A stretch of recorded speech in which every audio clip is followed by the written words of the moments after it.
TIFU by owning a golden retriever while being black. Sigh. Work was rough today and all I wanted to do afterward was to sit on the couch and let the TV watch me while eating food not cooked by my own hands. The answer to that? Delivery. Food ordered, I let the dog into the yard to burn some energy and sat camped outside with him while waiting for the delivery. DoorDash, Grubhub, Uber and everyone other than Jehovah's Witnesses has trouble locating my address strictly relying on GPS, so it's nothing for me to post up and wait outside for when they are close, flag them down and go back inside for a contactless drop-off. Pertinent details before shit hits the fan. My neighbor and I share a fence with a doggy door as our pups are super close, and you can bet each time that if my dog is outside, hers will follow for cross-yard playtime. This was the case today and probably bad judgment on my part to think that I would be able to break up the fun quickly. Both dogs were in the neighbor's yard at the time the notification came through that the driver was pulling up, and I had to call out a few times to get my dog's attention. Neighbor thankfully whistled for her dog and I had to put on the voice for mine to acknowledge I existed, and then took off running for my door while waving to the driver, who by this point was getting out of the car. Pup and I have a game called Runaway where I will take off yelling runaway and literally he will chase after me like some human-sized fetch stick.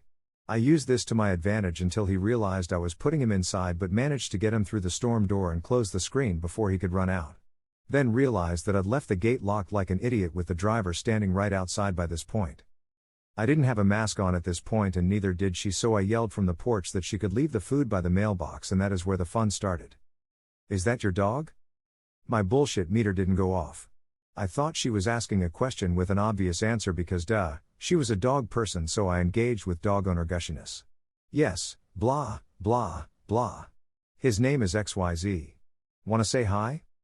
I'll be nice because you brought my food."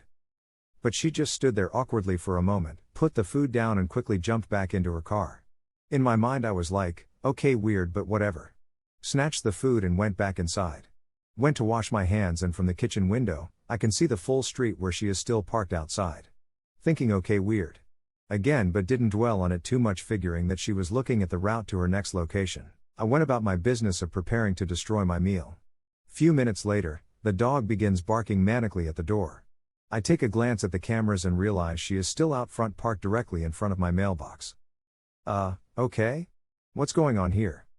I go outside and try to get her attention, but she is on the phone and doesn't notice me. I walk up like I'm going to check the mail and she does pull off, but towards the back of the neighborhood that only has one way in and one way out. Lots of people make that mistake, and so you'll quickly see cars turning back around, but she never came back. By this time, I think I'm losing my mind, so I go back in, but still watching the street for the car to pass. It never does. I don't know, people are weird, so I just left it at that and went back to eat. About 10 minutes later, dog starts going ham at the door, so I check the cameras to see 2 police cars sitting outside my house. I continue to watch the cameras, realizing that yup, the cops are getting out of the car and walking back and forth in front of mine and neighbors' yards. I go out to see if anything is wrong, and they introduce themselves before saying they were called because a stolen golden retriever was reported at my address and if there was a dog in the home. It clicked that driver had called the police, and then explained my version of what happened. They were really respectful and apologetic, but asked if I could get Sir Pup. I went ahead and opened the door for the dog, who took off, ready to greet the new faces outside. His collar has tags matching the address with my name and phone number on it in case he was ever lost or stolen, which was proof enough for them, as it was obvious that they wanted to get this over as fast as possible. No hard feelings on either side. We were all walking away when driver's car slowly comes creeping from the back of the neighborhood. I yelled out to them that the lady was right there, and they positioned themselves in front of her car in a way she would have to stop and speak with them. I don't know if this lady was drunk or off her meds, but she rolled down the window and was literally sobbing hysterically that she saw me take the dog from the neighbor's yard, that animals get no justice, and the icing on the cake? My kind only owns pit bulls and Rottweilers. There was no way he was mine and needed to be protected. I honestly did not want to deal with that mess, so sorry guys, this isn't a tale of revenge. I went back inside and stayed the fuck on my couch. My day was already shitty. Everyone left a few minutes after that, so I assumed she got a warning. However, I did report the incident to the delivery service and was offered credits towards my next meal. I splurged that on a bakery, and now I'm currently fucking up a slice of carrot cake, grateful it didn't end worse.